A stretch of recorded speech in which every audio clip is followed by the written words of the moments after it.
Bem, gente, vocês me pediram aí para fazer uma exposição geral.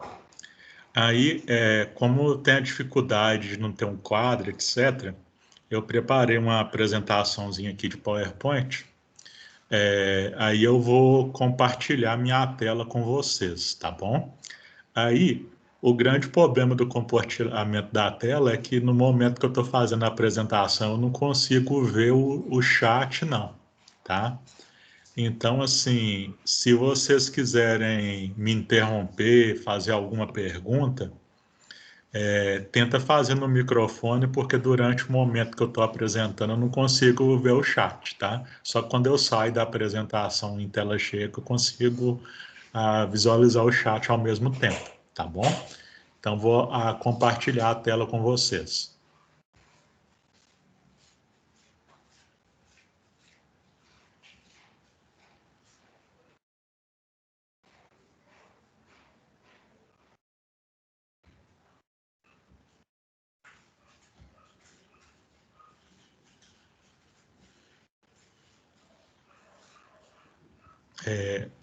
Vocês estão vendo a tela do meu computador? Sim. Sim, né? Tá. Sim. Então, gente,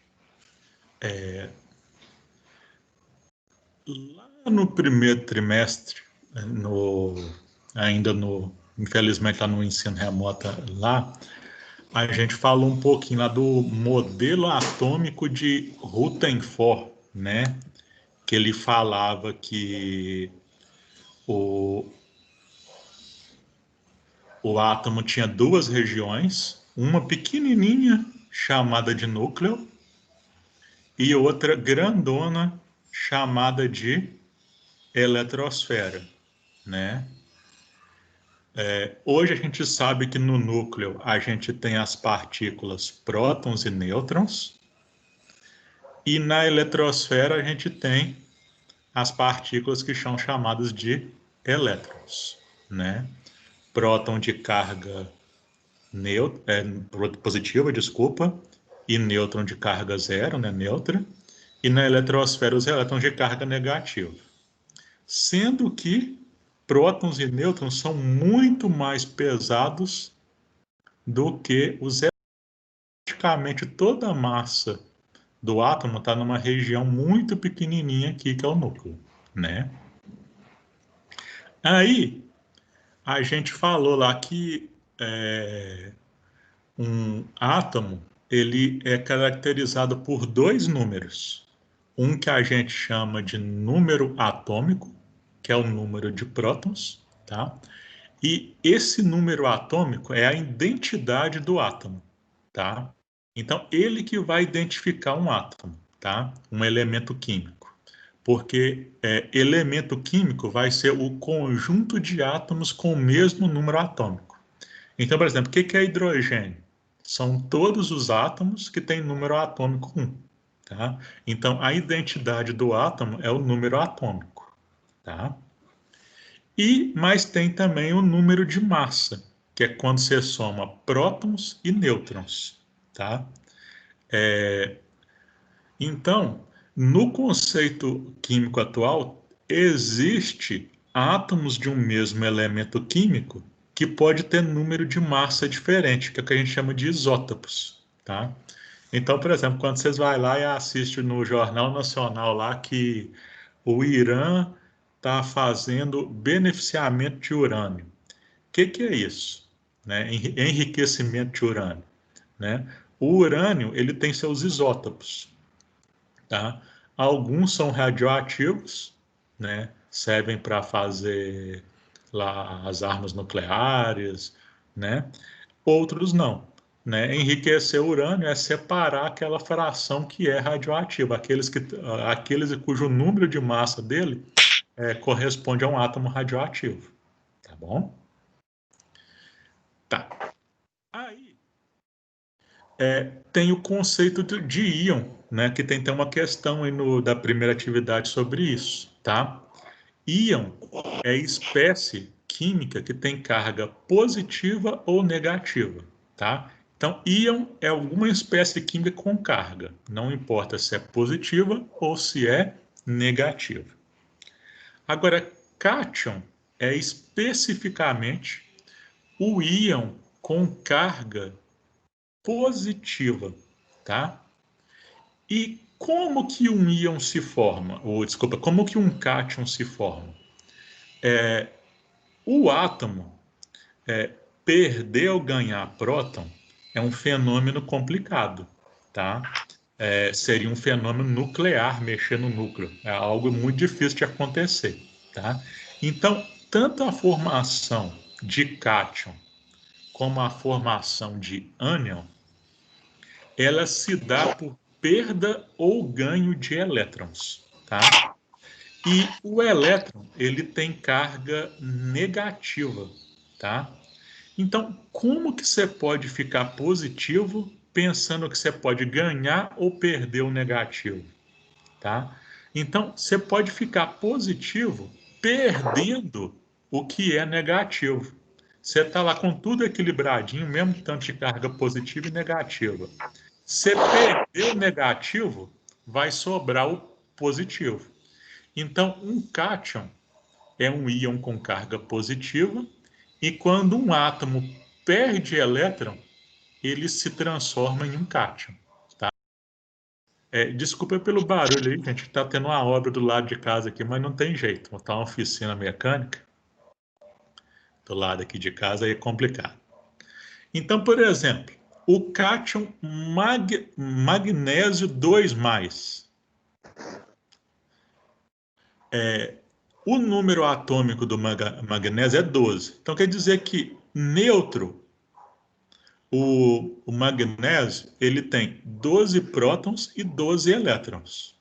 Como que ele ficou com carga 2+? Ele perdeu 2 elétrons. Tinha 12, perdeu 2, 10 elétrons. Então, o magnésio 2+, ele tem 12 prótons e 10 elétrons. Por isso, as duas cargas positivas, porque sobra 2 prótons, 2+. Tá? Agora, o ânion é especificamente o íon com carga negativa. Tá? Quando que se forma um ânion? Quando o átomo ganha elétron. O elétron tem carga negativa, você ganhou negativo, vai ficar negativo. Tá? O oxigênio 2-. O número atômico do oxigênio é 8. Então, o oxigênio neutro, ele tem 8 prótons e 8 elétrons. Para ele ficar negativo, ele ganhou elétrons. Como é 2-, ganhou 2. Então, ele ganhou 2, vai ter 10 elétrons. O oxigênio 2- tem 8 prótons, 10 elétrons, sobra 2 elétrons, carga 2-. Tranquilo essa questão de cátion e ânion, gente? Sim, não? Para mim tá tranquilo. Tá. Aí, na sequência lá do trimestre passado, a gente falou lá do modelo de Bohr, né?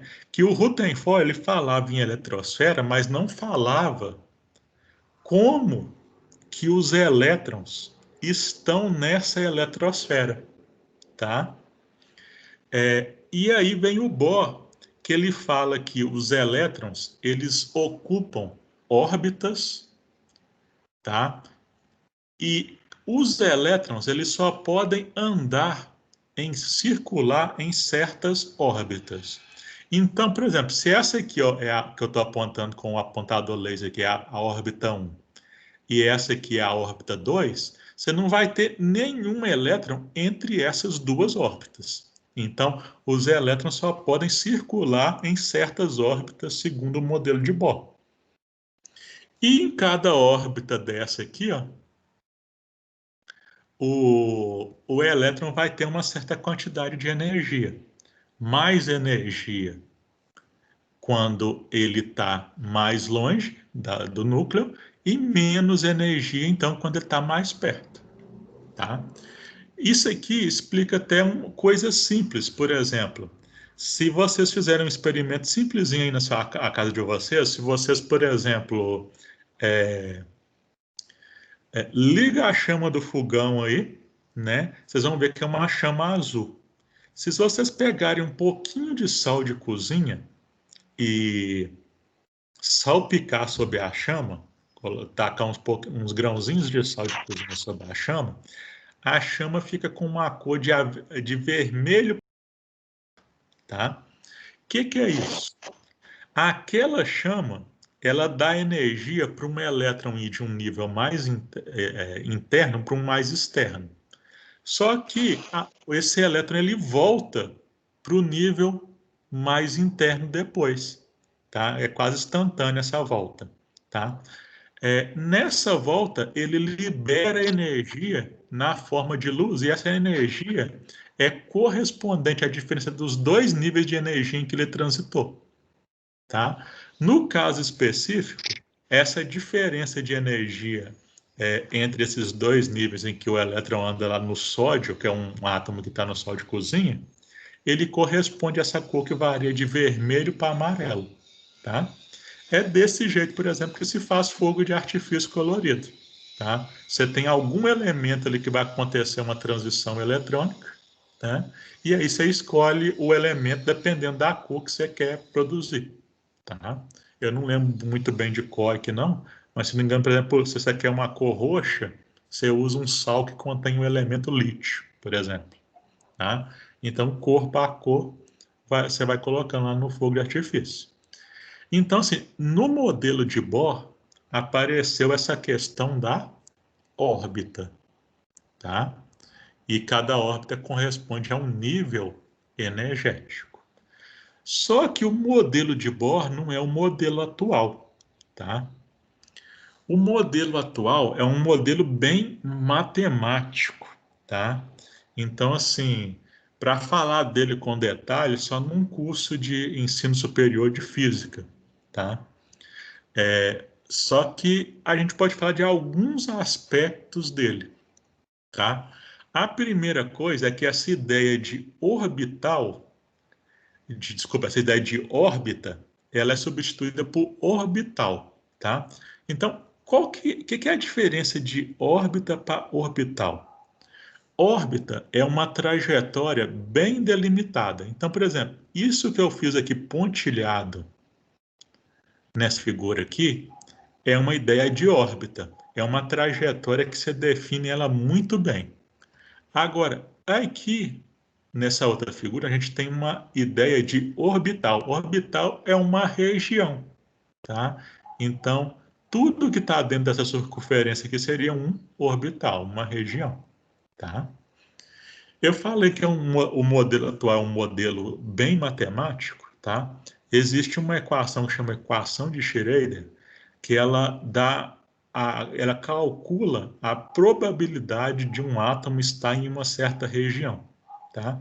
Então, o que a gente está vendo aqui é um gráfico dessa equação, tá? Como assim um gráfico? Aqui, ó, quanto mais escuro o gráfico, maior a chance de você encontrar o elétron naquela determinada região. E quanto mais claro, menor essa chance. Então, por exemplo, mais por centro está mais escuro, maior a chance de ter elétron. Mais externo fica menos escuro, menor a chance de encontrar o elétron. Aí, outra diferença do modelo atual para o modelo lá do Bohr é que o Bohr só falava em nível energético. No modelo atual também vai ter o subnível energético. Como assim nível e subnível? É como, por exemplo, se você estivesse num escritório, tá? Os armários são os níveis. Então você tem lá armário 1, armário 2, armário 3, armário 4. E as gavetas do armário são os subníveis. E aí você nomeia as gavetas por letras, tá? No caso aqui a gente usa as letras S, P, D e F, tá? Então você vai ter lá armário 1, gaveta S. a nível 1, subnível S, tá? Então, o átomo lá, os elétrons vão ocupar uma divisão de nível e subnível, tá? Só que tem uma outra especificidade, é que os elétrons, eles não vão entrar no átomo em qualquer ordem, tá? Tem uma ordem correta para eles ocuparem os espaços no átomo, tá? E essa ordem é dada por esse diagramazinho aqui, ó, que é chamado em muitos livros de diagrama de Linus Pauling, apesar de não ter sido ele que criou esse diagrama, tá? Se dá o nome dele, diagrama de Linus Pauling, erradamente, porque ele usou isso muito para falar de ligação química. E aí ficou-se a impressão que era dele, tá? Mas quem criou ele foi um cara chamado Madelung, tá? Então, essa ocupação é dada segundo esse diagrama aqui, ó. O que tem nesse diagrama? O númerozinho que está em cima da letrinha é o número máximo de elétrons que cabe naquele nível subnível, tá? E os elétrons vão ocupar o átomo de acordo com essa ordem aqui, ó, seguindo essa ordem que está aqui no diagrama, tá? Do jeito que eu fiz aqui. Às vezes, seguir essa ordem aqui é meio chato. Então, o que eu fiz? Eu coloquei enfileirado aqui, ó, a ordem certinha em que os elétrons vão ocupar os níveis subníveis, por meio do diagrama, tá? Então, por exemplo, eu quero fazer a distribuição eletrônica do sódio, cujo número atômico é 11. Ele estando neutro, ele vai ter 11 prótons e 11 elétrons. Então, tem que distribuir 11 elétrons. O que eu vou fazer? Eu vou fazer a distribuição aqui segundo essa ordem do diagrama até dar 11 elétrons. Eu já fiz tudo aqui na sequência. Então, aqui, ó. Eu tenho que olhar o número aqui do expoente. Então, aqui, ó. 2 elétrons, mais 2, 4, mais 2, 10, mais 2, 12. Então, se nesse último aqui eu colocar 2, eu vou passar. Então, eu vou colocar só 1. Só no último nível, subnível, que eu posso colocar menos que o máximo. Então, minha distribuição eletrônica vai ser essa aqui, ó. 1s2, 2s2, 2p6, 3s1. Somando os elétrons aqui, ó. 2, 4, 10, 11. Tá feita a distribuição eletrônica do sódio aqui, tá bom? Aí, tem duas coisas que é importante para a gente em distribuição eletrônica, que é a chamada nível de valência e o chamado número de elétrons de valência. O que é nível de valência? Nível de valência é o nível mais externo do átomo com elétrons, ou seja, o nível de maior número que apareceu na distribuição eletrônica aqui. Olhando essa distribuição que eu fiz aqui, ó, qual que é o nível de valência do sódio?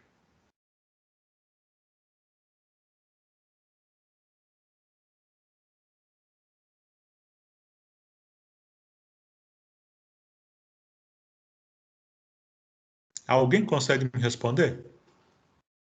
Responde no microfone, tá? Eu não consigo ver o chat na hora que eu estou apresentando, não. Seria 3? O 3. Então, você vai olhar aqui, ó, o nível são os números grandes. Então, o que apareceu? Apareceu 1, apareceu 2, apareceu 2 de novo, apareceu 3. Então, o número maior que apareceu para nível aqui foi 3. Então, o nível de valência do sódio é o 3. Tá? Não necessariamente, gente, é o último que aparece aqui. É o maior número que aparece, ok? Então, o nível de valência do sódio é o nível 3. Ah, e aí vem a outra pergunta. Quantos elétrons de valência o sódio possui? 1, exato. Por que 1? O nível de valência é o 3. Então, o 3 só apareceu aqui, ó. Quantos elétrons de valência que ele tem no nível 3? É o expoente aqui, ó, 1. Tá?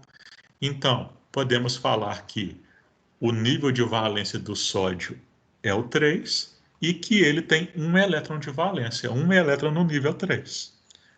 Outro elemento aqui, ó, Césio 55.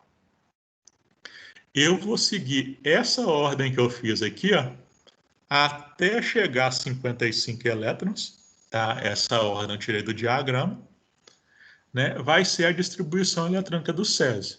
Então, se eu for olhando os expoentes aqui, ó, 2, 4, 10, 12, 18, 20, 30, 36, 38, 48, 54. Se eu ficar aqui ó, no 6S2, vai dar 56. Como eu vou passar aqui, eu vou deixar só um, 6S1. Então, vou parar aqui ó, no 6S1. Tá? Tá. Essa é a distribuição eletrônica do Césio. Aí eu pergunto para vocês, qual que é o nível de valência do Césio?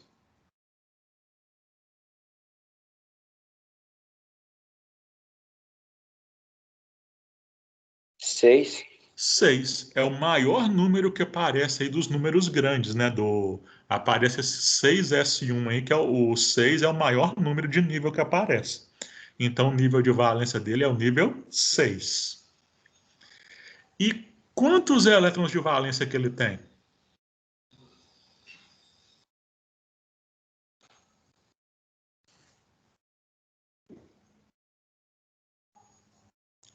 O nível de valência não é o 6?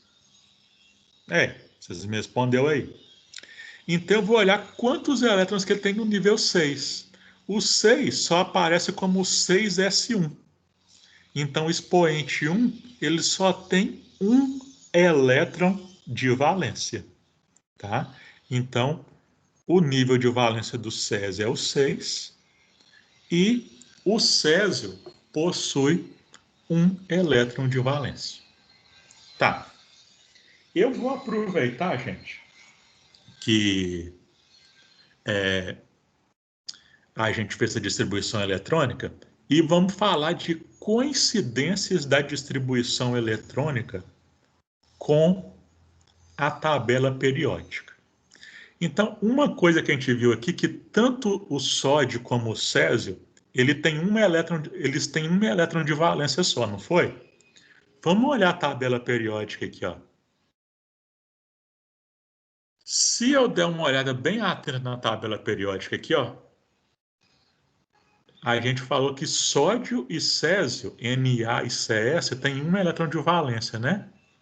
Olha, o sódio está aqui e o césio está aqui, ó. Ambos são da família 1 e têm um elétron de valência.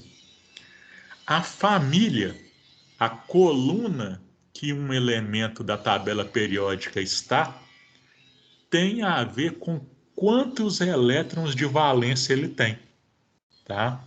Então, elementos de uma mesma família, de uma mesma coluna da tabela periódica, eles têm o mesmo número de elétrons de valência, tá? Outra coincidência é que o nível de valência tem a ver com qual período, com qual linha horizontal o elemento está.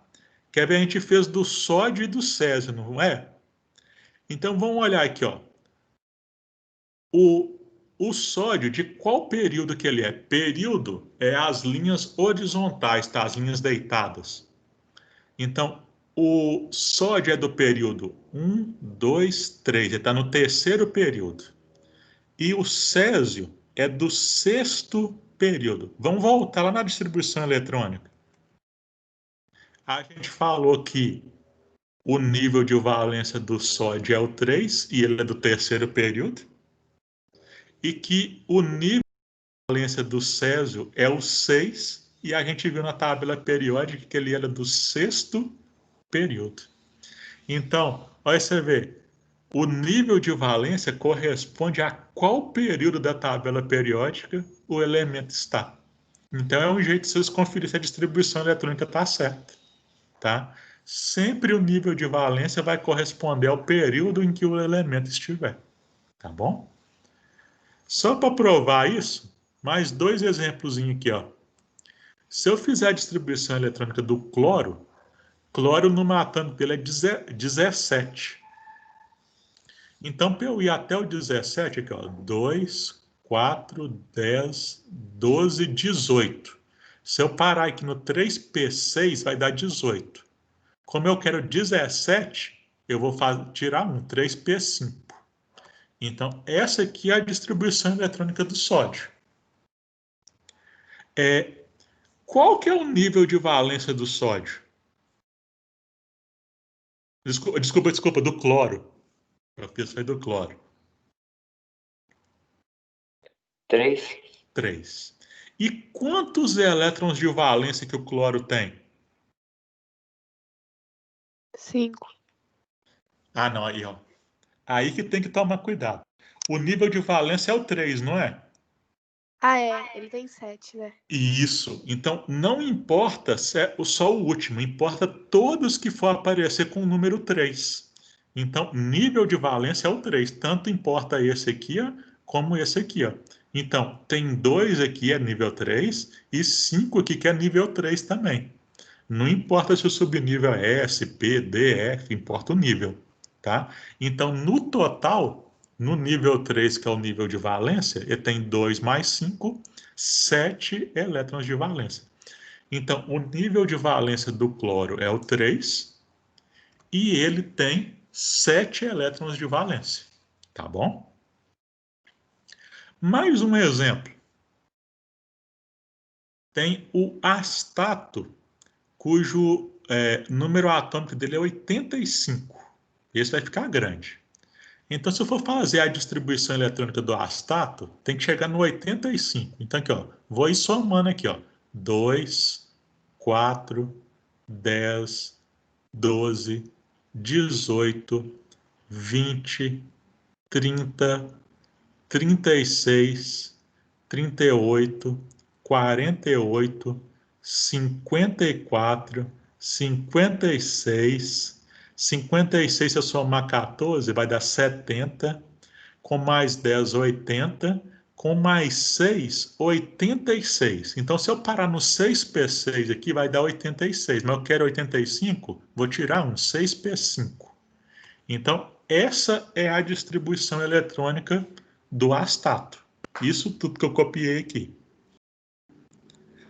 Ah, qual que é o nível de valência do astato? 6. 6. E quantos elétrons de valência que o astato tem? 7. 7. Você foi atento aqui, ó. Tem 6, tanto aqui no última posição, 6P5, como tem 6 aqui também, ó, 6S2. O nível de valência é o 6, não importa onde que está aparecendo aqui na distribuição, não. Então, eu vou ter 2 mais 5, no total, 7 elétrons de valência, né? Então, o nível de valência do astato é o 6 e ele tem 7 elétrons de valência. Lembra que a gente estava falando de coincidência com a tabela periódica? Vamos ver se dá coincidência aqui também. A gente viu que os dois, cloro e astato, têm 7 elétrons de valência. Vamos na tabela periódica aqui, ó. O cloro tá aqui, ó. E o astato aqui, ó. Mesma família. Por isso que eles têm o mesmo tanto de elétrons de valência. E além disso, a gente pode ver o seguinte aqui, ó. Eles estão na família 17. O número final da família 1 e 2 e 13 a 18, tem a ver com o número de elétrons de valência do átomo. Quem é da família 1 tem 1 elétron de valência, quem é da 2 tem 2, quem é da 13 tem 3, quem é da 14 tem 4, quem é da 15 tem 5, quem é da 16 tem 6, quem é da 17 tem 7, quem é da 18 tem 8. Só tem uma exceção na 18 aqui, que é o hélio, que ele tem 2 elétrons no último nível. O último nível dele é o primeiro nível, e no primeiro nível só cabe 2 no máximo, tá? Não tem como ser mais que 2, tá? Apesar dele ter 2 elétrons no último nível, ele é colocado aqui porque ele tem características muito semelhantes ao dos outros elementos aqui, tá? Os outros elementos, os do meio aqui e essas duas colunas de baixo, todos vão ter 2 elétrons de valência, tá? Além disso, eu falei daquela coincidência do período, né? Se a gente olhar aqui, ó, o cloro, olhando a linha horizontal dele aqui, ó, é do período 3. E o astato é do período 6. Se a gente voltar lá na distribuição eletrônica, o nível de valência do cloro é o 3, e ele está no período 3. E o nível de valência do astato é o 6, e está no período 6. Então, o período, a linha horizontal, a linha deitada, tem a ver com qual é o nível de valência.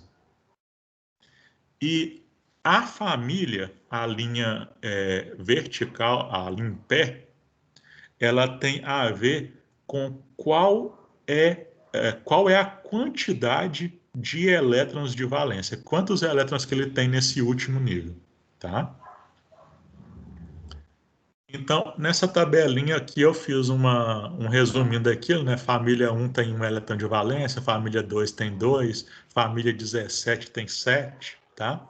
Eu deixei aqui alguns números especiais que as famílias, os nomes das famílias, tá? Mas aí a gente não precisa guardar assim não, tá? Então, deixei mais alguns exemplos aqui. Eu vou mandar esses slides para vocês depois, que eu acho que é até legal vocês terem, tá? Então, o período tem a ver com qual é o nível de valência, quantos níveis com elétrons que o átomo tem. Então, por exemplo, todo mundo que é do período 5, da quinta linha horizontal deitada, vai ter como último nível o nível 5. E se fosse o caso da família, vai ter a ver com quantos elétrons tem nesse nível de valência, tá? E aí tem outras coincidências também de tabela periódica com a distribuição eletrônica, tá? Todo mundo das duas primeiras famílias, o último nível que vai aparecer lá o subnível que vai aparecer lá na distribuição eletrônica por último, vai ser o S, tá? Então, sempre que você fizer uma distribuição eletrônica de um dos dois primeiros elementos lá de elementos das duas primeiras famílias da tabela periódica, vai terminar em S. Das 6 últimas, sempre vai terminar em P, tá? Exceção é o hélio, tá? Tem uma exceção. Esses elementos que terminam em SP, eles são chamados de elementos representativos, tá? Todos do meio da tabela periódica vai terminar em D, e todos daquelas duas linhas que ficam separadas embaixo vão terminar em F, tá? Então, é um jeito também de você conferir se sua distribuição está certa, tá? Ah, estou fazendo a distribuição eletrônica de um elemento que está aqui nessas 6 últimas famílias. Vai terminar em P, tá? Estou falando muito em tabela periódica, tá? O que é a tabela periódica, tá? Os primeiros modelos de tabela periódica mais ou menos parecidos com o que a gente tem hoje, tá? Eles foram criados do finalzinho do século XIX para o início do século XX, tá? Quase que simultaneamente por esse cara que está aqui, que é o Dmitri Mendeleev, tá? E o Lothar Mayer na Alemanha, tá? O que foi a tentativa deles? Vocês já jogaram Paciência?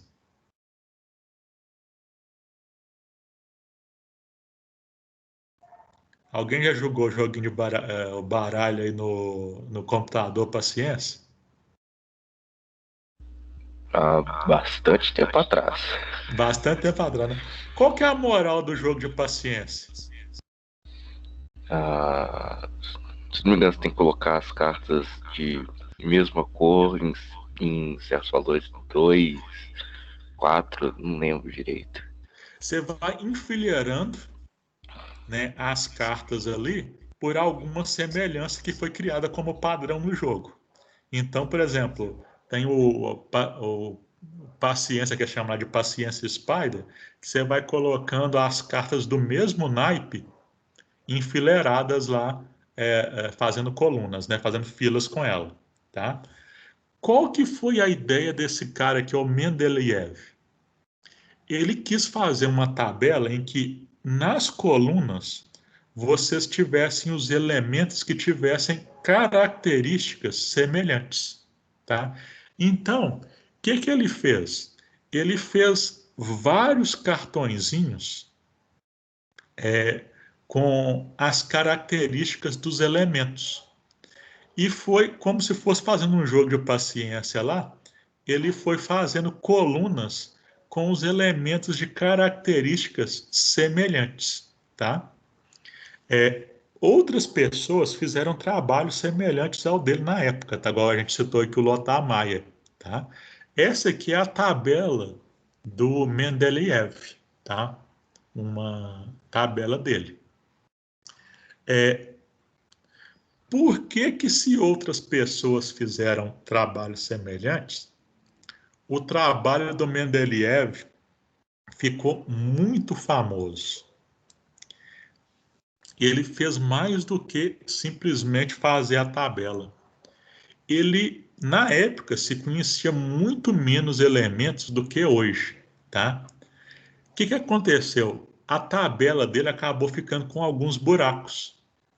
E aí, com a tabela dele, ele conseguiu fazer algumas predições. Ele falou, ó, hoje eu não tenho nenhum elemento para encaixar nesse buraco que está aqui na minha tabela, não.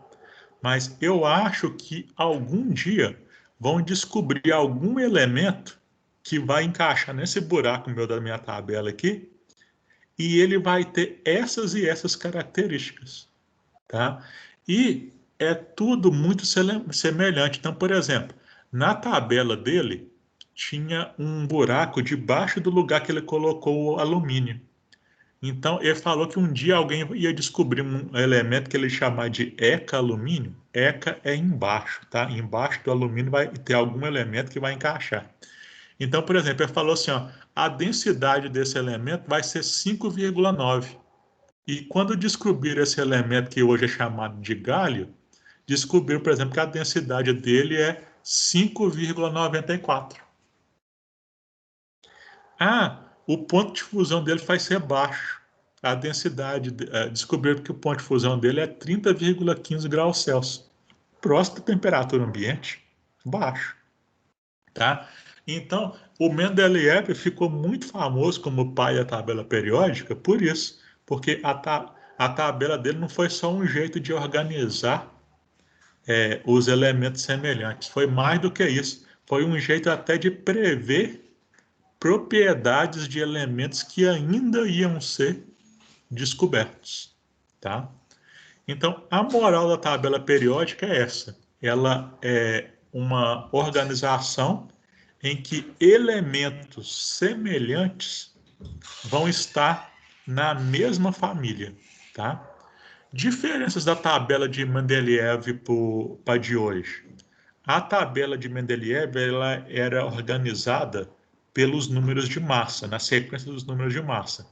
A nossa hoje é por número atômico. Então, você vem lá assim, ó, 1, 2, 3, 4, 5, 6, 7, 8.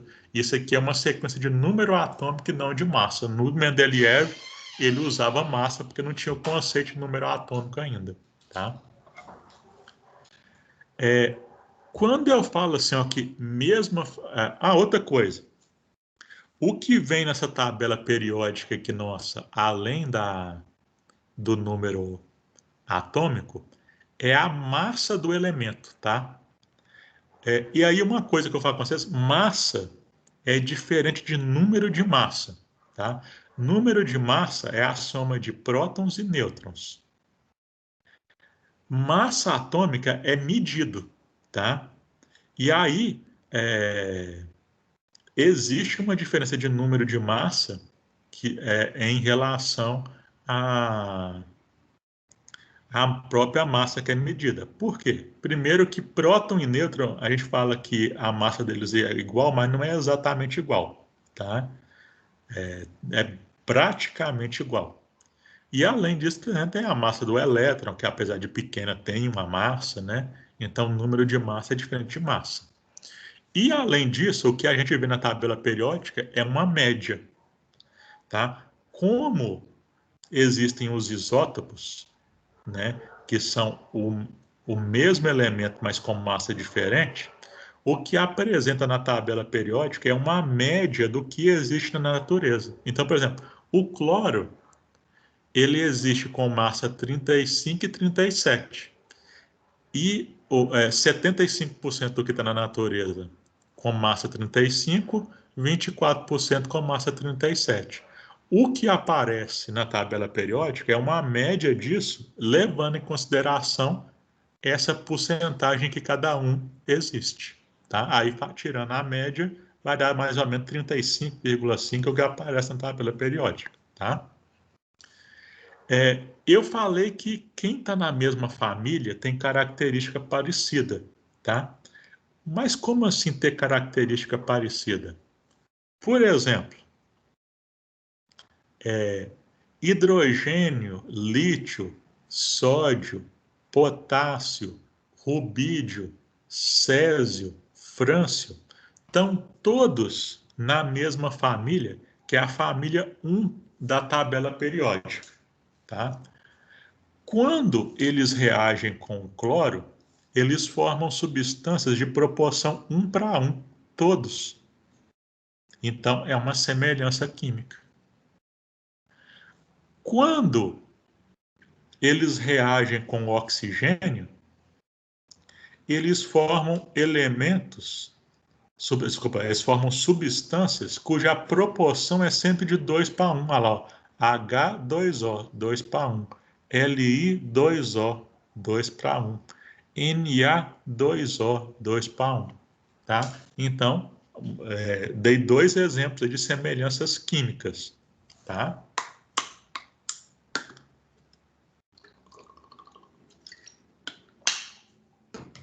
Outra semelhança.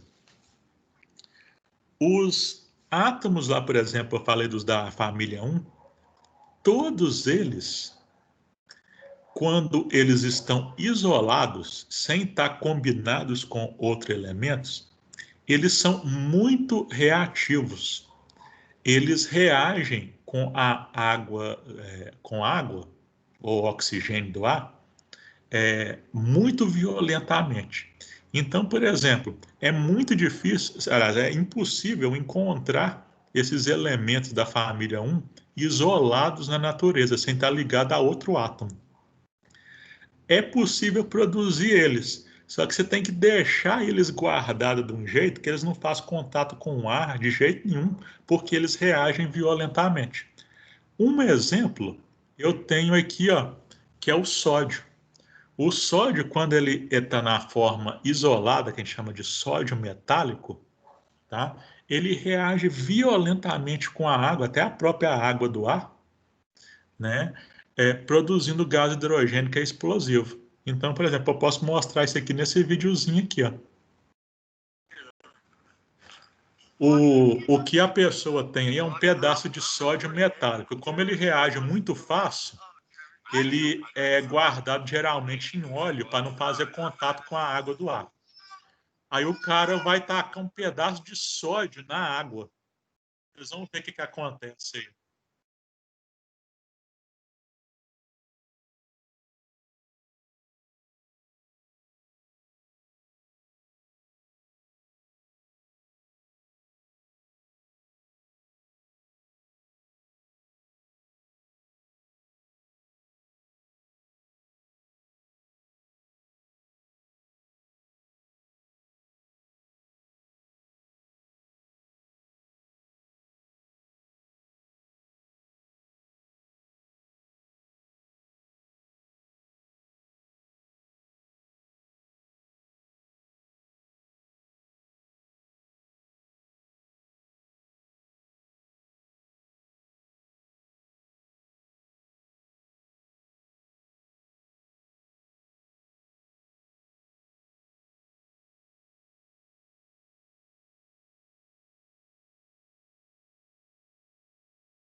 Então, aí, ó, deu para. Esse aí é o sódio, tá?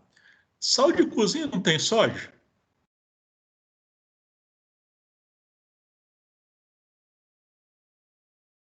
Sim. Tem perigo você comer sal de cozinha?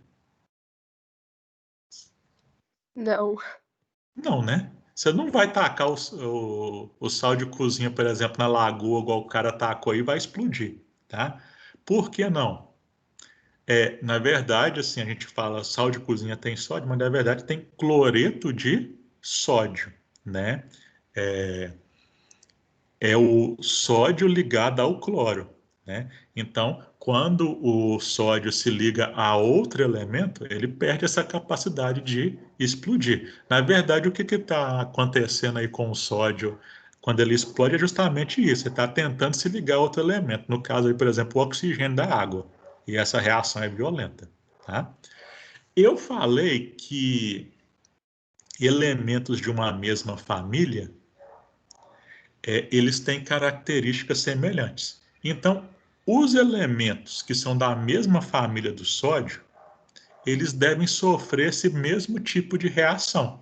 Quando eles estão na forma isolada, se eles entrarem em contato com água ou oxigênio, eles devem reagir violentamente assim. Um outro elemento que a gente tem na família do sódio é o lítio. Por acaso, vocês têm alguma coisa em casa que tem lítio?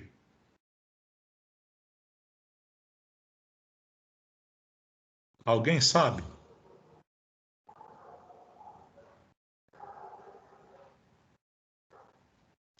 Será que por acaso vocês não estão do lado de alguma coisa que tem lítio agora?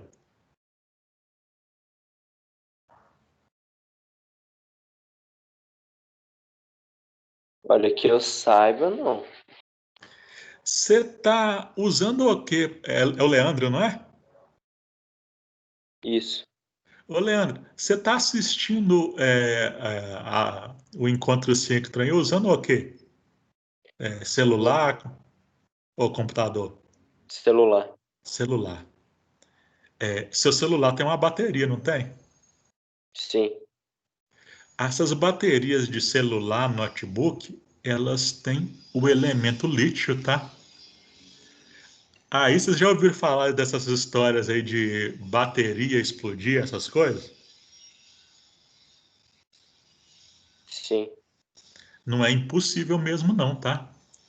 Se por acaso acontecer alguma coisa com a bateria, algum choque mecânico, sei lá, corrosão por água, alguma coisa que rompeu o lacre da bateria e o lítio que está dentro da bateria fizer contato com a umidade do ar e o oxigênio do ar, ele pode sofrer uma reação semelhante dessa que o sódio sofreu aí com a água da lagoa, tá? Vou mostrar aqui, por exemplo, um cara que rompe, ele gravou um vídeo aqui no YouTube, ele rompendo o lacre externo de uma bateria de computador com uma faca. Pra vocês verem o que acontece.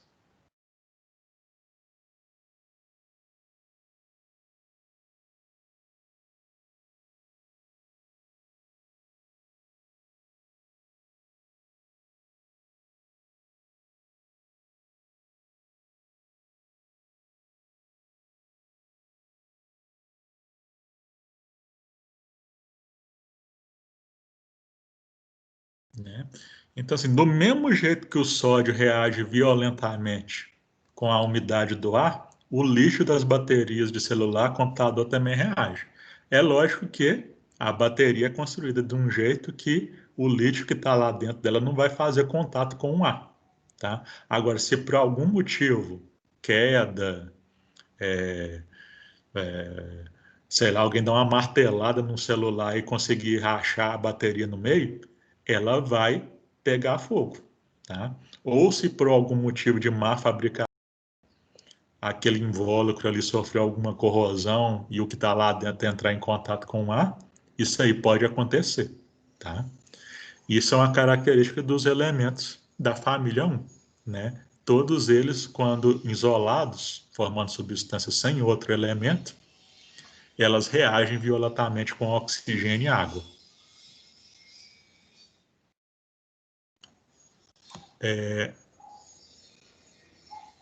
A questão dos períodos a gente já falei.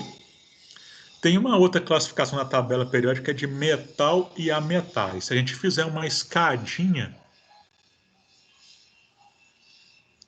a partir do boro, tá?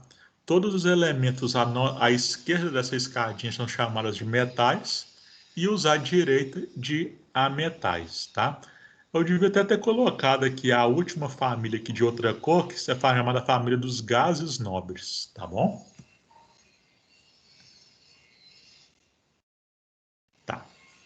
Aí, outra coisa importante que está lá no material é as chamadas propriedades periódicas, tá?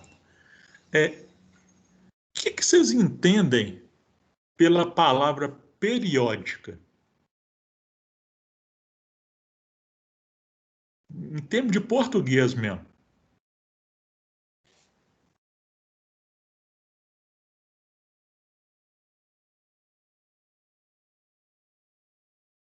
Vocês têm algum... A palavra periódica faz algum sentido para vocês? Se eu falar assim, ó, o jornal Estado de Minas é um periódico, o que vocês entendem? Passa num certo período de tempo. Passa num certo período de tempo, aquela entrega ali se repete, tá? Então, periódico tem a ver com isso, com repetir, tá? Então, o que é uma propriedade periódica? Aqui eu tenho um gráfico que ele coloca o tamanho dos átomos em função do número atômico. Se a gente olhar aqui, ó, tá aumentando, diminuindo, aumentando, diminuindo, aumentando, diminuindo, aumentando, diminuindo. O que isso significa? Significa que certo tamanho ele vai se repetindo. Então a gente pode falar que o tamanho do átomo é uma propriedade periódica, que certos tamanhos vão se repetir à medida que os números atômicos foram passando, tá? Agora, por exemplo, eu tenho outra propriedade que é a massa dos átomos. Aí foi feito um gráfico da massa em função do número atômico. Só vai aumentando lá, ó. Ou seja, não tem um padrão em que certos valores vão repetindo a partir do momento em que o número atômico vai aumentando. Então,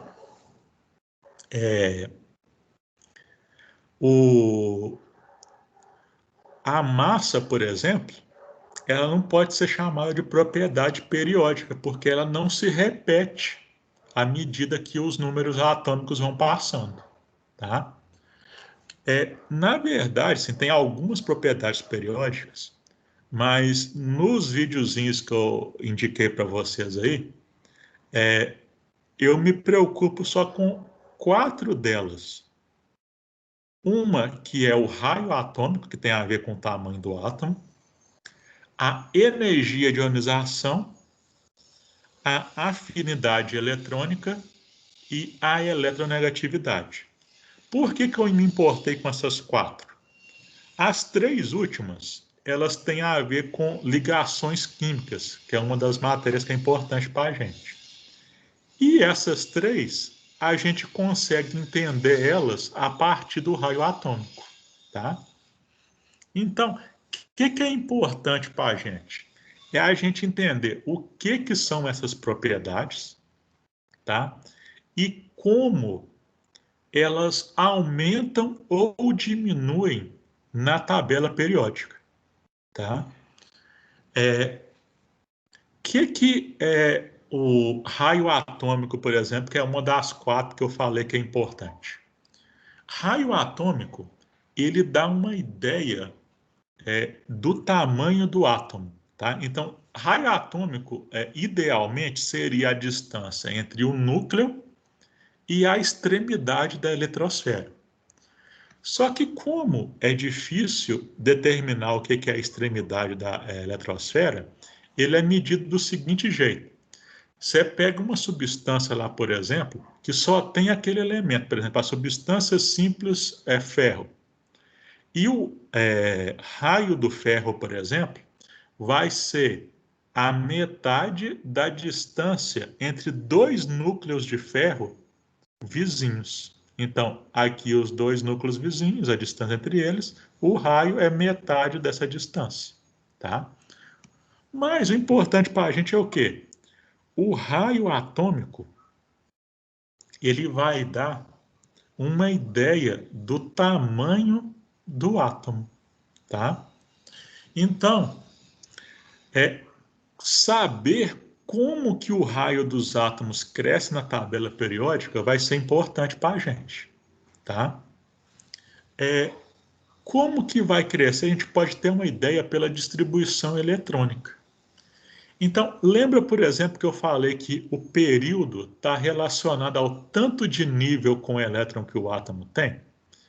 Então, se a gente pegar átomos mais de cima da tabela periódica e átomos mais de baixo, então, por exemplo, um átomo do período 1, ele só tem um nível, uma camada com elétron. Do período 2, tem 2. Do período 3, tem 3. Do período 4, tem 4. Então, à medida que a gente estiver descendo na tabela periódica, os átomos mais de baixo, eles vão ser maiores porque eles vão ter mais níveis com elétrons. Agora, o grande problema de pensar é quando for do mesmo período, da mesma linha. Vai ter o mesmo tanto de camada. Agora, será que se tem o mesmo tanto de camada, vai ter o mesmo tamanho? Não. Por quê? Apesar de ter o mesmo tanto de camadas, o que leva a gente a pensar que poderia ter o mesmo tamanho se está no mesmo período, tem um núcleo. O núcleo tem carga positiva. Os elétrons na eletrosfera, negativa. Então tem uma atração aí. Essa atração vai tentar fazer os elétrons ir para o centro, ou seja, diminuir o átomo. Quanto maior for essa força de atração, núcleo, elétrons, menor vai ser o átomo. Como os mais da direita têm mais prótons no núcleo, os mais da direita a atração vai ser maior, eles vão ser menores. Os mais da esquerda, a atração núcleo-elétrons vai ser menor, eles vão ser maiores. Então, a gente tem expectativa aqui para o tamanho dos átomos. Quanto mais para a esquerda e mais para baixo, maior vai ser o átomo. Então, para eu ver se vocês entenderam, deixa eu ir numa tabela periódica aqui.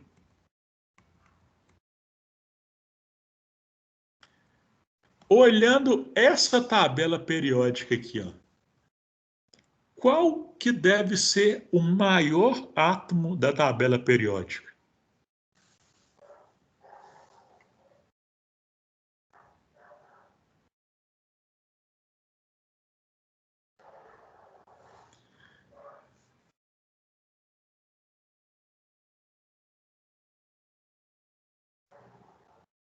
Vamos ver se vocês lembram aí.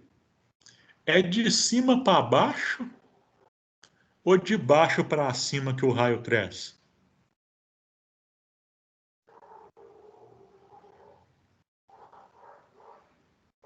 De cima para baixo? De cima para baixo. Então, os maiores vão estar embaixo, não é?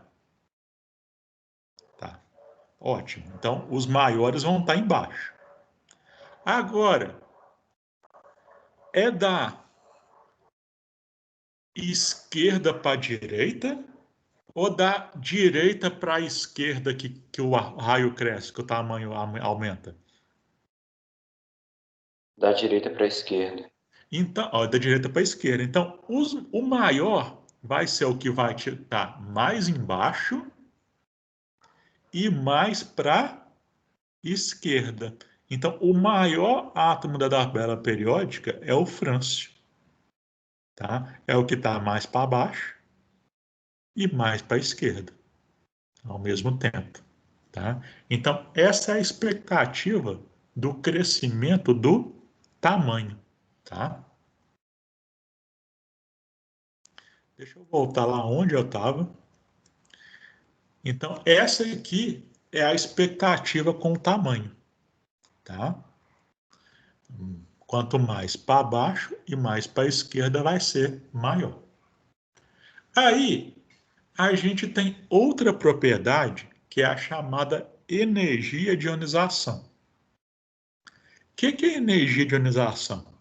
Energia de ionização é o tanto de energia que você gasta, que você vai ter que fornecer para conseguir arrancar um elétron de um átomo. Tá? Aí, eu desenhei dois átomos aqui no meu slide. Um pequenininho e outro grandão. A bolinha preta aqui, ó, seria o núcleo e a bolinha vermelha seria o elétron. Qual é o elétron que vai ser mais fácil de arrancar do átomo? Esse elétron do átomo pequenininho ou esse elétron do átomo grandão aqui? Qual que vocês acham que é mais fácil de arrancar?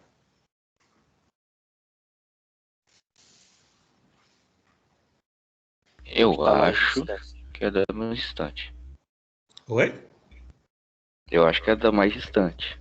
Do mais distante do átomo grandão? Isso. Eu concordo com você. Por quê?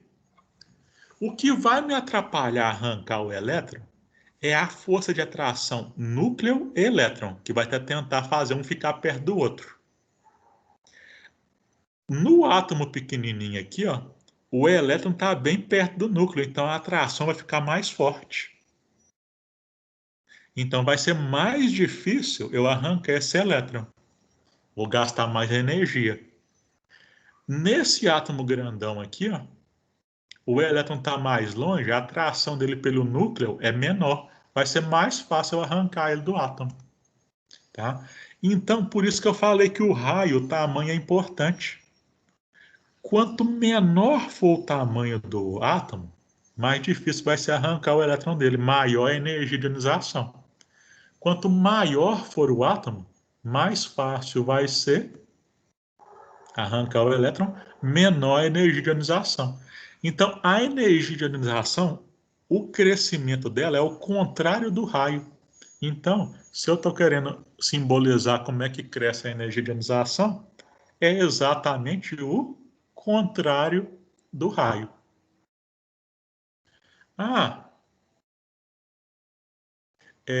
Agora, eu posso querer arrancar um elétron, depois arrancar outro, depois arrancar outro, tá? Então, arrancar o primeiro elétron de um átomo é chamado de primeira energia de ionização. Arrancar um segundo, segunda. Arrancar um terceiro, terceira. Só que aí a gente pode guardar um negócio.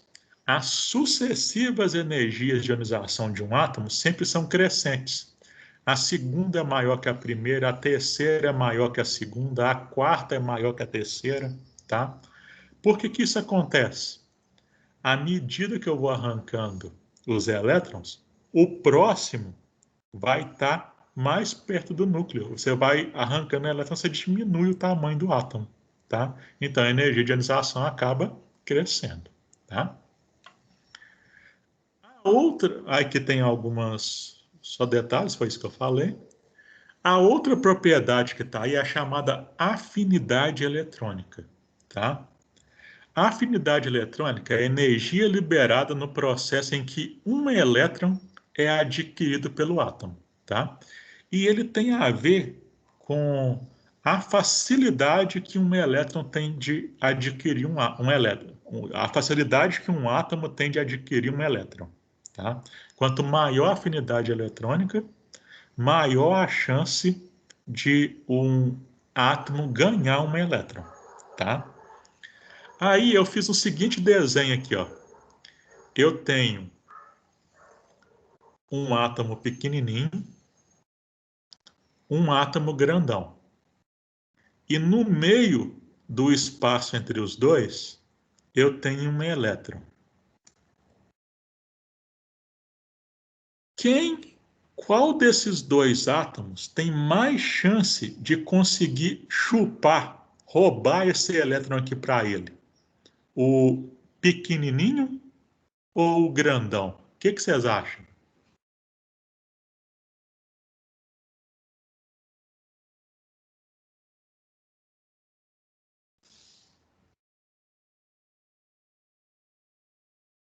Quem tem mais chance de conseguir agarrar esse elétron aqui, ó? O átomo pequenininho ou o átomo grandão? Menor átomo. Eu acho que é o menor. O menor. Concordo com vocês. Por quê? Quem vai atrair o elétron é o núcleo. Se o átomo é pequenininho, acaba que o elétron tem como ficar mais perto do núcleo e sofrer atração. Aqui, como o átomo é maior, o elétron vai estar mais longe do núcleo. Então, a afinidade eletrônica também é o contrário do raio. Quanto menor o raio, maior a afinidade eletrônica. Então, também a afinidade eletrônica cresce no sentido contrário do raio. Os átomos que têm mais chance de virarem ânions, de adquirirem um elétron, são aqueles mais para cima e para a direita. Vai ser flúor, cloro, tá? A gente tira a exceção aqui dos gases nobres, tá? Então, flúor, cloro, oxigênio, que estão aqui mais para cima e mais para a direita, são os que têm mais chance de virar ânion, tá? E tem uma outra propriedade, que é quase a mesma coisa, só muda o conceito, que é a chamada eletronegatividade, tá?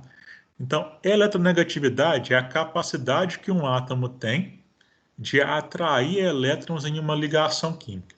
Então, você já tem os dois átomos ligados, eles estão encaixados um no outro, então estão, por exemplo, compartilhando elétron. Só que eletronegatividade é a chance que um desses átomos tem de puxar o elétron mais para o lado dele, tá? Então, olhando aqui, ó, qual átomo que vai puxar mais o elétron? O pequenininho ou o grandão?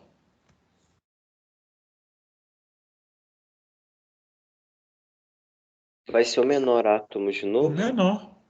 Mesma coisa, né, Leandro? Se ele é menor, o núcleo vai estar mais perto do elétron, puxando ele com mais força. Se o átomo é maior, o núcleo vai estar mais longe do elétron, puxando o elétron com menos força. Então, do mesmo modo lá que a energia de ionização, a afinidade eletrônica, a eletronegatividade, ela cresce no sentido contrário do raio atômico, tá? Então, também vai ser de baixo para cima e da esquerda para a direita, tá? Inclusive, tem uma filinha interessante. Esses aqui são os elementos mais comuns em substâncias orgânicas, os elementos que mais aparecem em substâncias, tá? Essa fila aí coloca eles em ordem crescente de eletronegatividade, tá? Eu aprendi a guardar essa filinha aí do seguinte jeito, assim, ó. Eu guardo ela assim, ó. Fui ontem no clube, briguei e saí carregado para hospital, tá? Flúor, oxigênio, nitrogênio, cloro, bromo, iodo, enxofre, carbono, fósforo, hidrogênio. Fui ontem no clube, briguei e saí carregado para o hospital. Tá? É a filinha de eletronegatividade. Tá? Tá vendo que eu deixei flúor, oxigênio e nitrogênio de verde? Destaquei as aqui e destaquei o hidrogênio. Lá na terceira atividade, nos vídeos que eu indiquei, eu falo de ligações entre as moléculas. Tá? As ligações entre as moléculas, as forças dela dependem da capacidade da molécula formar cargas, formar polos. Tá? Quando você tem um desses três elementos aqui na molécula, que são os mais eletronegativos da tabela periódica, ligado ao hidrogênio, que é o menos eletronegativo dos metais, a molécula ela vai ser, que a gente chama, quando a molécula tem cargas, a gente chama ela de polar. Quando acontece isso de ter o hidrogênio, que é o metal menos eletronegativo, ligado num dos três mais, né, a molécula fica muito polar, com muitas cargas, tá? E aí a gente chama a ligação que acontece entre as moléculas de ligação de hidrogênio, ou o pessoal da biologia, ela gosta de chamar de ponte de hidrogênio. Essa ligação é forte e aí isso influencia as propriedades da substância, tá? Então, por isso da importância, por exemplo, da eletronegatividade, né? É ela que faz com que uma molécula seja polar ou não, tá? Bem, gente, já tem quase 1h30 que eu estou falando.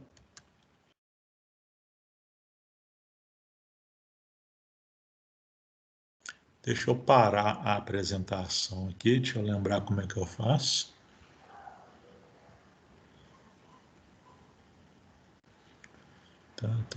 E eu aqui.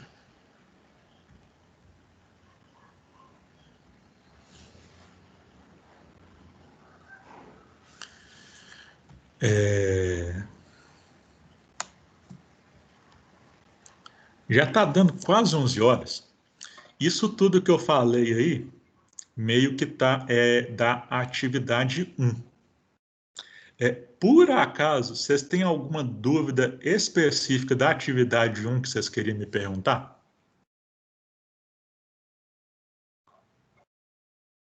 Sim, não. Pode falar, gente, sem vergonha. Professor, na distribuição eletrônica, no vídeo fala que, assim, quando termina em D, vai ser -1 e termina em F, vai ser -2. Eu estou na dúvida de como aplicar isso. Ah, tá. Eu vou mostrar aqui para você o diagramazinho, tá bom?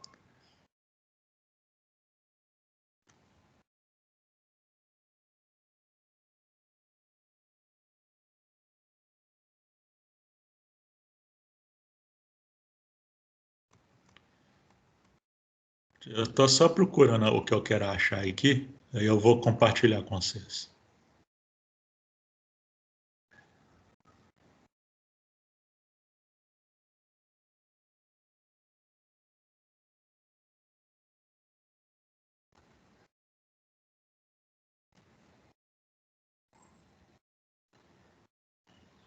Foi o Leandro que perguntou?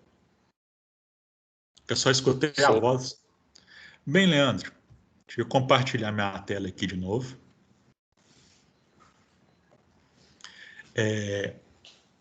Você não precisa decorar esses detalhes que eu falo lá no vídeo, não, tá? Pode usar o diagrama, tá? Vamos supor que eu quisesse fazer a distribuição eletrônica do titânio. Titânio aqui é o número atômico 22, eu tenho que distribuir 22 elétrons. Tá? Lembra que eu falei lá, por exemplo, ó, todo mundo das duas primeiras famílias termina em S, das 6 últimas termina em P, do meio aqui termina em D, e do finalzinho aqui, ó, dessas duas linhas de baixo, termina em F. O que ele falou lá no vídeo, que você não precisa decorar isso, é que quando termina em D, o númerozinho do nível lá vai ser o período menos 1. Então, o titânio, você está aqui no meio e vai terminar em D. Ele é do período 4, 4 menos 1 vai terminar em 3D. Vamos provar isso? Titânio é 22, não é? Então, eu vou apagar aqui, ó, Césio. Em vez de Césio, eu vou fazer a distribuição do titânio TI 22. Então, eu vou ter que parar no 22. Então, aqui, ó, 2, 4, 10, 12, 18, 20, 30. Se eu vier até aqui, ó, dá 30. Vou apagar todo o resto. Tá dando 30. Eu quero que dá só 22. Vou tirar 8 aqui, ó. 10 menos 8, 2. Então, alô, termina em D. Ele é do período 4, 4 menos 1, termina em 3D. Então, foi isso que ele quis dizer lá no vídeo, Leandro. Deu para entender? Deu sim, obrigado. Tá? O que ele falou lá do F lá?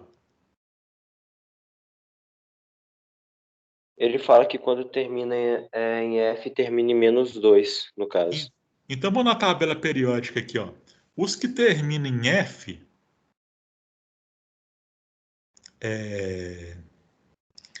são esses da parte de baixo aqui da tabela periódica. Então, por exemplo, esse elemento aqui, ó, o tório TH, o número atômico dele é 90. Tá? Então, se eu fosse fazer a distribuição eletrônica dele, eu teria que chegar até 90. Tá vendo que tem duas linhazinhas aqui, ó? É que a tabela periódica era para ser essas duas linhazinhas aqui, ó, elas encaixam a primeira aqui em cima, ó, do lado do bário, e esse AC aqui do lado do rádio aqui, ó, na linha de baixo. Então, o tório 90 que a gente está fazendo aqui, a distribuição eletrônica, ele é do período 7, o último período da tabela periódica. Ele termina em F, você falou aí que é menos 2. 7 menos 2, 5F. Então, pela lógica dele, tem que terminar em 5F. Vamos distribuir 90 para ver se termina em 5F. Vou voltar lá no meu slide anterior, que tem a distribuição aqui, ó. Eu vou fazer aqui nesse negócio aqui que eu deixei de vermelho. Então, vou ir até 90. 2 com mais 2, 4, com mais 6, 10, com mais 2, 12, com mais 6, 18, com mais 2, 20, com mais 10, 30, com mais 6, 36, com mais 2, 38, mais 10, 48, mais 6, 54, mais 2, 56, 56 mais 14, 70, com mais 10, 80, com mais 6, 86, com mais 2, 88, para chegar em 90 mais 2. Então, 5F, 2 que vai parar lá. Ele falou que quando é F é o nível menos 2, é do nível 7 menos 2, termina em 5F. Tá? Então foi isso. Mas não precisa memorizar isso não, tá? Você conseguindo fazer a distribuição com o diagrama, ótimo, perfeito. No final das contas, gente, nem vai importar fazer distribuição eletrônica para a gente, não. O que é importante? A hora que a gente estiver estudando ligação química, o importante é saber quantos elétrons tem no último nível. E aí, como é que vocês vão fazer?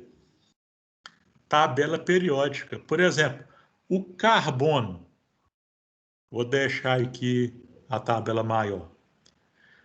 O carbono está aqui, ó. Quantos elétrons no último nível que o carbono tem? Tá dando para 4. 4, porque ele é da família 14. Aí você olha só o número da família, nem precisa fazer distribuição eletrônica. O magnésio Mg, que está aqui, ó. Quantos elétrons que vai ter de valência na última família, na última camada, desculpa?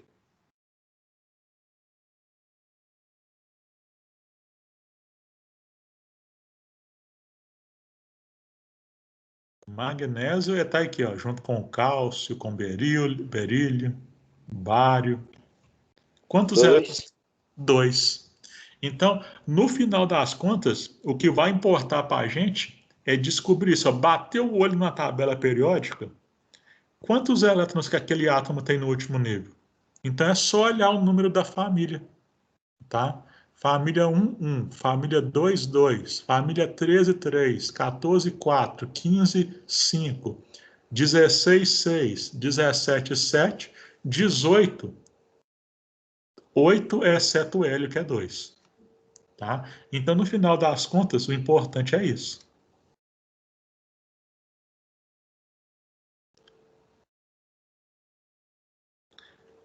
Deixa eu parar a apresentação.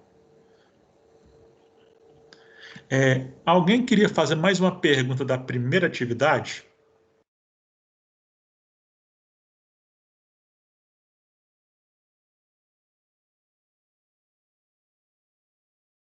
Gabriel? Tem gente pergunta da primeira atividade? Sim, não?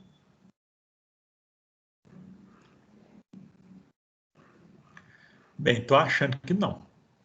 Ô, gente, como eu tentei fazer uma exposição geral, acabou que eu consegui passar pelos conteúdos só da primeira atividade. Vocês acham que vale a pena a gente marcar um encontro antes da quarta-feira da semana que vem? Para tentar falar do resto? Ou a gente deixa para quarta-feira mesmo? Votação suas. Pode colocar no chat aí, escreve quarta ou antes, para eu saber a opinião de vocês.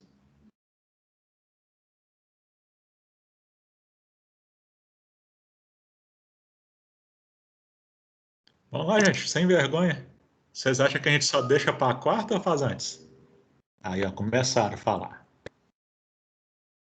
Pode ser quarta mesmo. Tá. Eu vou deixar para quarta então mesmo, tá bom?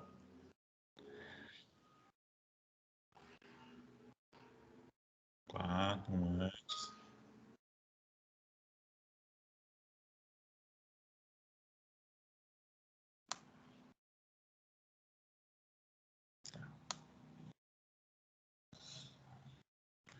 Vou fazer o seguinte, teve mais voto de quarta.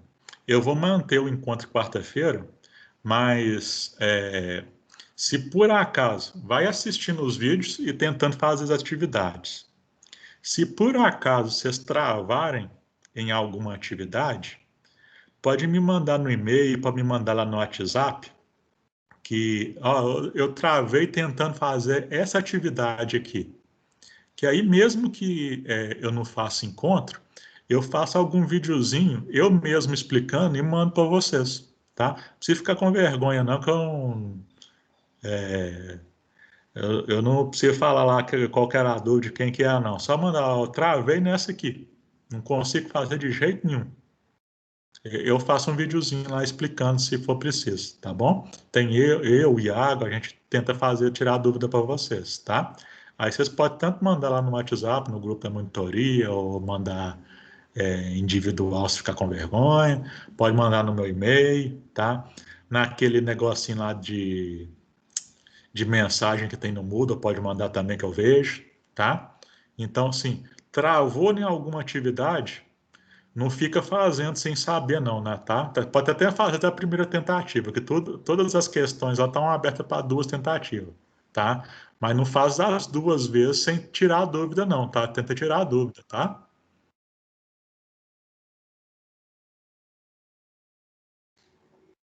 Do flúor, vamos fazer aqui agora. Acho que até a gente tinha feito do flúor, deixa eu ver aqui.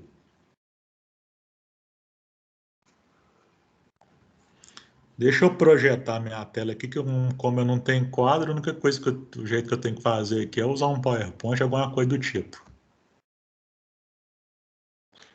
Foi quem que perguntou mesmo? Foi a... Ah, não, foi o Gabriel.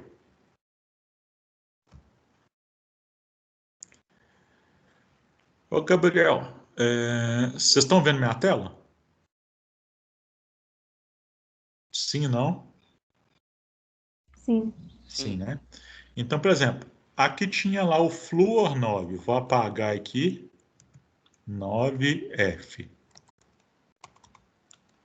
Então, minha sequência aqui já estava certa, só que aqui eu tenho 2, 4, 10. Então, já até passei. 10, eu quero para 9, posso tirar um do último.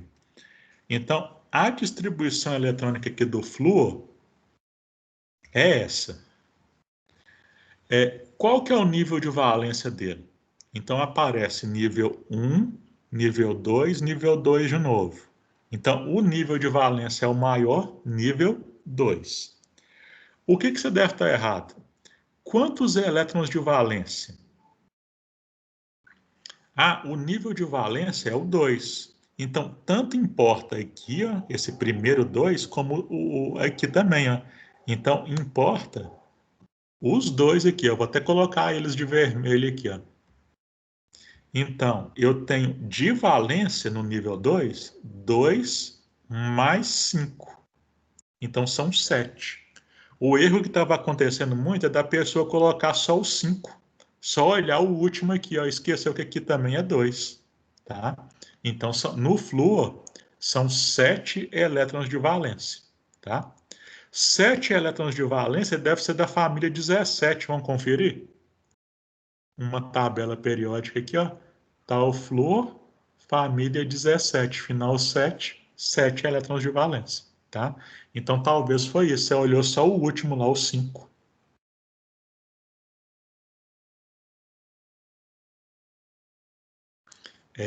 Mariana, as atividades são das 2 semanas, tá, Mariana? Eu já deixo tudo pronto lá para vocês poderem se organizar, tá?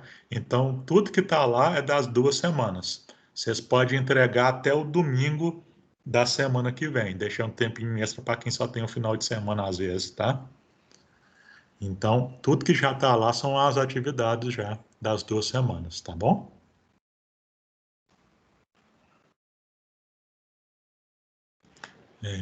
Tá, parágrafo, o compartilhamento.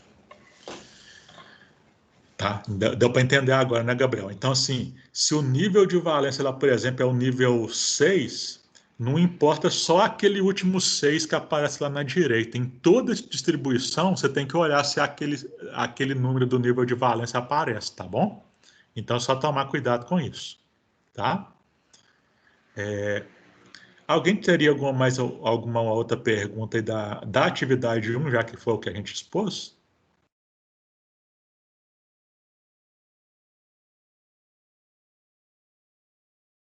Questão 5. Deixa eu ver o que é questão 5 aqui.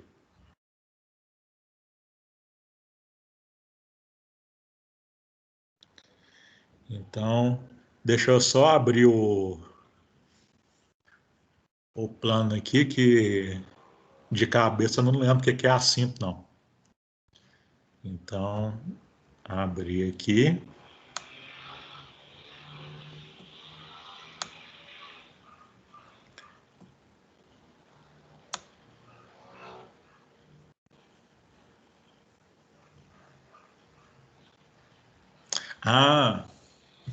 Então, assim, ó, a pergunta aqui, ó, o que há em comum na distribuição eletrônica de átomos de um mesmo período, mesma linha da tabela periódica, tá? Então, o que eu quis dizer com isso? Se eu pego aqui, ó, por exemplo, alumínio e magnésio, eles são da mesma linha horizontal da tabela periódica, que é do mesmo período. O que tem em comum na distribuição eletrônica deles aí? Quem que consegue responder essa pergunta aí? Eu falei disso hoje. O que há de comum na distribuição eletrônica de elementos do mesmo período? Seria o mesmo nível de valência? O mesmo nível de valência, tá? Então, os dois aqui, ó, o alumínio e o magnésio, eles são do período 3. Eu aposto com vocês que se vocês fizerem a distribuição eletrônica deles, o nível de valência vai ser o nível 3, tá? Então, a linha horizontal, a linha deitada, é o período, tem a ver com qual é o nível de valência. Agora, por exemplo, oxigênio e enxofre, eles são da mesma linha vertical, a linha em pé aqui, ó. Eles são da família 16, tá? A linha vertical é chamada de família. O que tem em comum na distribuição eletrônica de elementos da mesma família?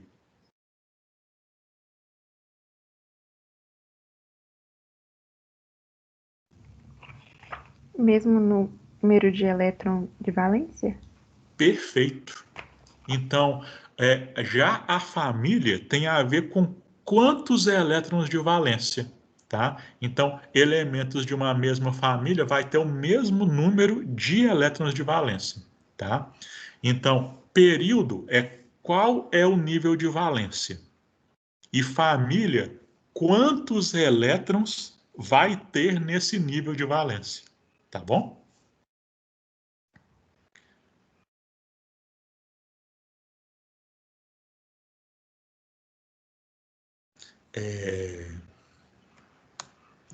Alguém tem mais alguma outra perguntinha?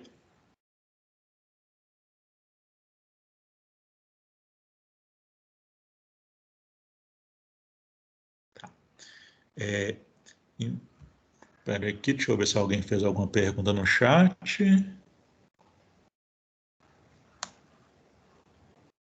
Não. Então tá. Oi, gente. São 11h10, então eu vou fazer o seguinte, eu vou encerrar por aqui, tá?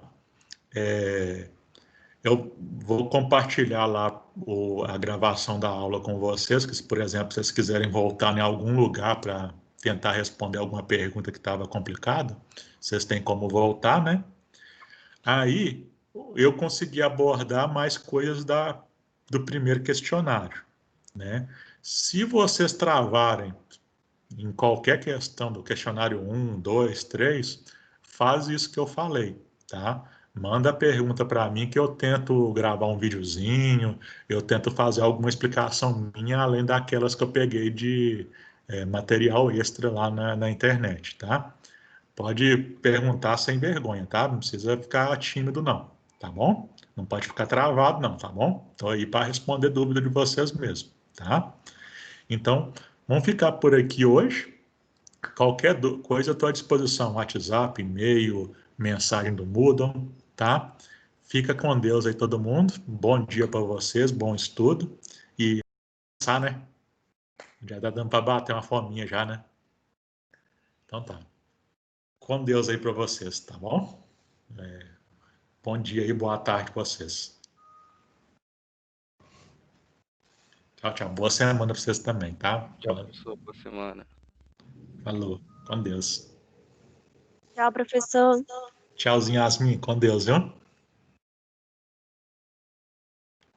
Tchau, Wesley. Professor, eu queria te perguntar mais sobre o período que a gente tem para fazer a rematrícula, porque antes da reformulação do calendário acadêmico, ia ser agora no início de dezembro, se eu não me engano. Aí agora eu queria te perguntar se continuou sendo nesse início de dezembro ou passou para o final do nosso ano letivo agora. Não passou. Vai ser lá para o meio de fevereiro, mais ou menos. Pode ficar tranquilo que quando está acontecendo, a secretaria manda e-mail para vocês todos, tá? E aí pode ficar tranquilo também que não é nada muito complicado, não. Você só responde um questionáriozinho que é explicado nesse e-mail como é que faz para responder, tá? Se não me engano, vai ser de 1 a 12 de fevereiro agora, tá? Como mudou o calendário, ficou todo avacalhado o calendário, mudou a data também, tá? Mas não é nada muito complicado, não, para ficar tranquilo, que a gente avisa vocês, tá bom? Tá bom, professor, obrigado. Ah, Obrigado pela aula também e boa semana e um bom dia para você. você também, com Deus aí. Tchau, Alice.